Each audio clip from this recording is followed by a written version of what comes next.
নমস্কার, আপনাদের স্বাগত আমার চ্যানেলে। আমি আপনাদের এর আগেও বলে এসেছিলাম যে আমরা এবারে পুজোর ছুটিতে কোথায় কোথায় যেতে পারি। আপনারা যাচ্ছেন নিজেরা, আপনারা আপনজন পরিবারদের নিয়ে। সময় নষ্ট না করে এবার টিকিট কাটার পালা, আর সময় নেই। আমাদের এগিয়ে যেতে হবে পরবর্তী দিনে। এর আগে আপনাদের আমি দার্জিলিং এবং তার অফবিট সম্পর্কে দুটো ট্যুরের প্রোগ্রাম দিয়েছিলাম, যেখানে ট্যুরগুলোকে আমরা ভাগ করেছিলাম ক্লাসিক দার্জিলিং, অফবিট মিরিক এবং লেপচা জগৎ রুট। দ্বিতীয় প্রোগ্রামে আপনাদের দিয়েছিলাম সিনকোনা, কমলালেবুর উপত্যকা এবং তিস্তা অববাহিকা। এই দুটি ট্যুরের 6 রাত্রি 7 দিনের প্রোগ্রাম আপনাদের নির্দিষ্টভাবে জানিয়ে দিয়েছিলাম, যাওয়ার পথ, কত দূরত্ব, কীভাবে যাবেন। এবারে আপনাদের জানাবো একটা অ্যাডভেঞ্চার সম্পর্কে। দার্জিলিং অফবিটস বা দার্জিলিংকে কেন্দ্র করে আপনারা কোথায় কোথায় যেতে পারেন। যারা পাহাড়ে একটু অ্যাডভেঞ্চার পছন্দ করেন এবং কাঞ্চনজঙ্ঘার সবথেকে সুন্দর রূপ দেখতে চান, তাদের বলবো এইটা অবশ্যই করে নিতে পারেন। এখানে আমাদের যাত্রাপথটা কী হবে, আমরা এর আগেও প্রতিবারই বলে আসছি যে আমাদের যাত্রাপথটা কীভাবে হবে। যদি কেউ দেখে না থাকেন তাহলে স্ক্রিনের ওপরের ডান দিকে একটা আই বটন আছে, ওটাতে প্রেস করবেন। এছাড়া আমার ডেসক্রিপশনেও থাকছেই আপনারা কী কী প্রোগ্রাম করতে পারেন। এবারে যে প্রোগ্রামটা আমরা বলেছি সেটা হচ্ছে অ্যাডভেঞ্চার ট্রেকিং এবং সিঙ্গলিলা রুট। এটা যারা অ্যাডভেঞ্চার বলেই দিচ্ছি, যারা অ্যাডভেঞ্চার পছন্দ করেন তারা একবার ভেবে। আমাদের এই রুটটা কীভাবে হবে, এনজেপি বা শিলিগুড়ি, শুকনামোড়, কার্সিয়ান, সুখিয়াপোখরি, মানেভঞ্জন, টংলু, সান্দাকাফু, ফালুট, শ্রীখোলা, রেমবিক, ধোত্রে, বিজনবাড়ি এবং এনজেপি, যেটা আমরা ফিরে আসার জায়গা। এবার জানিয়ে দিই কোথায় কতদিন থাকবে, কিভাবে। আমরা ডে 1, যেটা এনজেপি থেকে কার্সিয়ান বা মিরিক রুট দিয়ে সুখিয়াপোখরি হয়ে আমরা চলে যাব মানেভঞ্জন। এটি সান্দাকাফু যাত্রার বেস ক্যাম্প। ডে 2, মানেভঞ্জন থেকে ল্যান্ড রোভারে বা ট্রেকিং করে আপনি চলে যেতে পারেন টংলু। মানেভঞ্জন থেকে টংলুর দূরত্ব আনুমানিক 11 কিলোমিটার। এখানে রাত কাটালে রাতে ও ভোরে অসাধারণ কাঞ্চনজঙ্ঘার রূপ আপনি দেখতে পাবেন। ডে 3 ও ডে 4, এই দুটি দিন আপনি সান্দাকাফু বা ফালুট যে কোনো জায়গায় থাকতে পারেন। অবশ্যই পরিবেশ, পরিস্থিতি, শারীরিক অবস্থা, মানসিক অবস্থা সব কিছু ঠিক করে আপনাদের নাইট স্টেটা বেছে নিতে হবে। টংলু থেকে 21 কিলোমিটার চড়াই রাস্তা পেরিয়ে পৌঁছতে হবে পশ্চিমবঙ্গের সর্বোচ্চ শৃঙ্গ সান্দাকাফু। এখানে 1 বা 2 রাত থাকতে পারেন, যদিও সম্ভব হয়, তবে শেষ প্রান্ত ফালুটও ঘুরে আসতে পারেন, যা সান্দাকাফু থেকে আরও 21 কিলোমিটার। ডে 5, সান্দাকাফু বা ফালুট থেকে নামার পথে শ্রীখোলা হয়ে রেমবিক চলে আসুন। শ্রীখোলার কাঠের ব্রিজ এবং পাহাড়ি নদী দেখার মতো। ডে 6-এ আমরা রেমবিক থেকে ধোত্রে বা বিজনবাড়ি চলে আসতে পারি। এই বিজনবাড়ি উপত্যকাটিও খুব সুন্দর। এখানে নদী তীরবর্তী সুন্দর ক্যাম্পিং বা রিসর্ট আছে, যেটা আপনার সুবিধা হবে, কারণ এটা একটি পাহাড়ি অ্যাডভেঞ্চার রুট। এরপরে 7ম দিনে বিজনবাড়ি থেকে ঘুম হয়ে বা সরাসরি লেপচা জগৎ রুট ধরে আমরা ফিরে আসবো এনজেপি, শিলিগুড়ি বা বারডোগরা, যার যেখানটা জায়গা। এরপরে আমরা দেখে নেব পরবর্তী রুট কিভাবে আসবো। এবার জেনে নিয়ে আমরা কিভাবে যাচ্ছি বা আমাদের রাস্তায় কি কি থাকতে পারে। এখানে আমরা বলেইছিলাম যে শিলিগুড়ি থেকে আমরা মানেভঞ্জন যাব ভায়া সুখিয়াপট্টি, দূরত্ব আনুমানিক 75 কিলোমিটার। এই মানেভঞ্জন এটি ভারত এবং নেপাল সীমান্তের একটি ছোট্ট শহর। সিংহলীলা জাতীয় উদ্যানের এটি প্রবেশদ্বার। এখানকার মূল আকর্ষণ হল 1950 সালের ব্রিটিশ আমলে ভিনটেজ ল্যান্ড রোভার গাড়িগুলি, যা আজও সান্দাকফু খাড়া পাথুরে রাস্তায় অনায়াসে চলাচল করে এবং ঐতিহ্যবাহী। আমরা পৌঁছে গেলাম মানেভঞ্জন। ডে 2। মানেভঞ্জন চিত্রে হয়ে টঙ্গলু বা টুন্ডি যে কোনো জায়গায় আপনি থাকতে পারেন। দূরত্ব আনুমানিক 11 কিলোমিটার।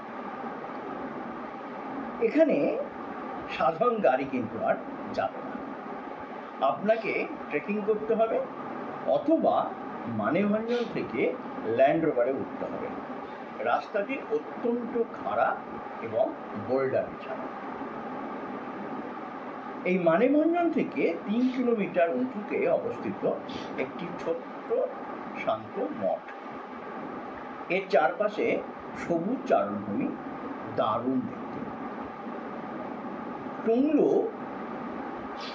থেকে পরিষ্কার আকাশে পুরো সিংহলীলা রেঞ্জ এবং নিচে দার্জিলিং ও কার্শিয়াং শহরের রাতের আলো চমৎকার দেখায়, অপূর্ব। ওই যে পাহাড়ি জোনাকি পোকা যেগুলো ধীরে ধীরে প্রতিটি বাড়ি আলো জ্বলে ওঠে, যেন মনে হবে রাত এই জোনাকি পোকাতে আপনাকে ঘিরে ধরেছে। এরপরে নেপালের সীমানা পড়ছে টঙ্গলু একদম পাশে। নাইট স্টে আপনার টঙ্গলু বা টুন্ডি যে কোনো একটি ট্রেকার্স হাটে। এরপরের দিন আপনার চলে যাওয়া সান্দাকফু, যেটি 21 কিলোমিটার। এই কালীপুখরি যেখানে যাওয়ার আমাদের টঙ্গলু এবং সান্দাকফুর মাঝামাঝি এটি অবস্থিত। এটি একটি পবিত্র কালো জলের হ্রদ। সমুদ্রপৃষ্ঠ থেকে প্রায় 10,000 ফুট উঁচুতে হলেও এই হ্রদের জল তীব্র শীতেও কখনো জমে যায় না। এর চারপাশে বৌদ্ধ প্রার্থনার পতাকা ওড়াতে থাকে। এটাই প্রকৃতির নিয়ম।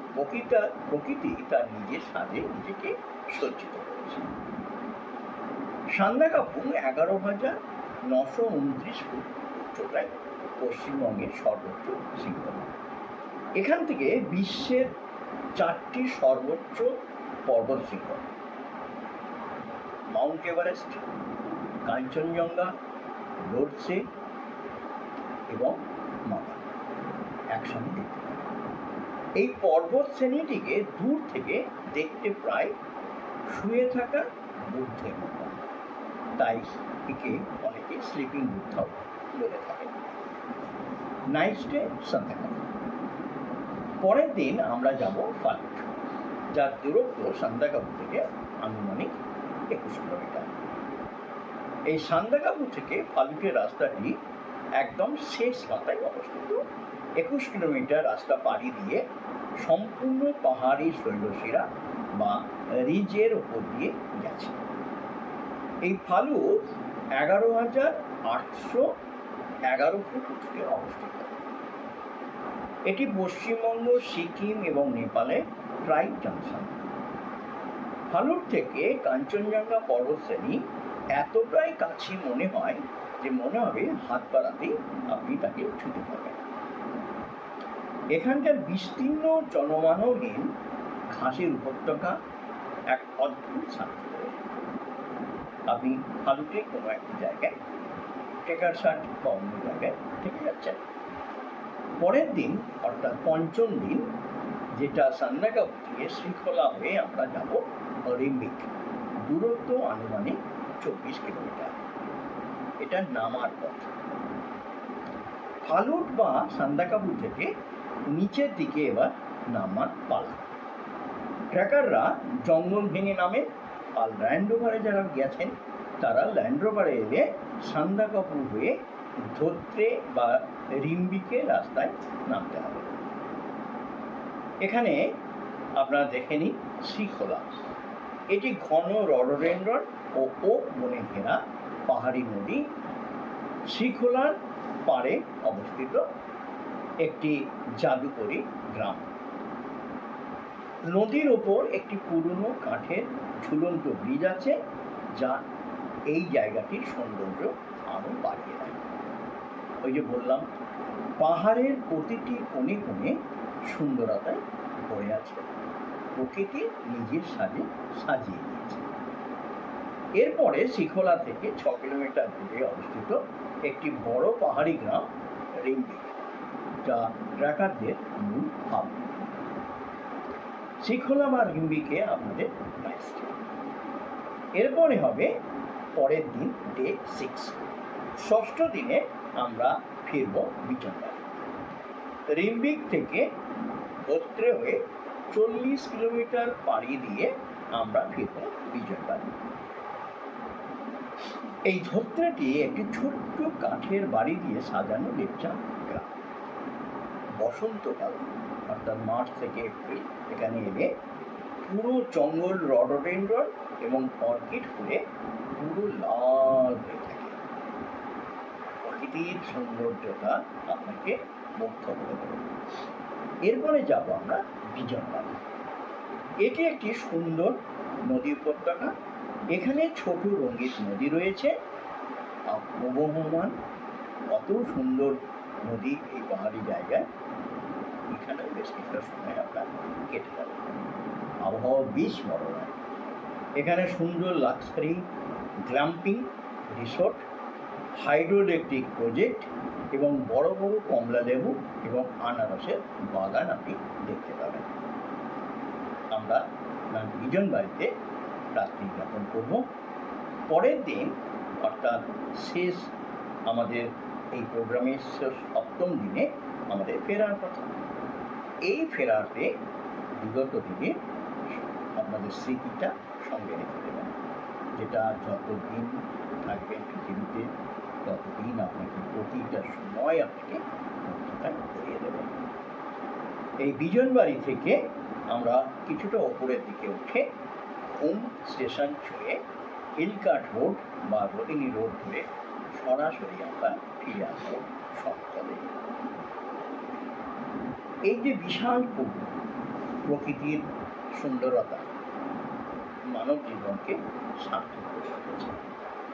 আমাদের এই বিচিত্রময় দেশে আপনি সব কিছু পাবেন, তবু পাহাড় পাহাড় যেটা আপনাকে প্রায়শই হাতছানি দিয়ে ডেকে রাখবে। যদি আপনাদের আমার এই যে বিভিন্ন ধরনের প্রোগ্রাম ভালো লেগে থাকে, তাহলে অবশ্যই লাইক, শেয়ার এবং কমেন্ট করবেন।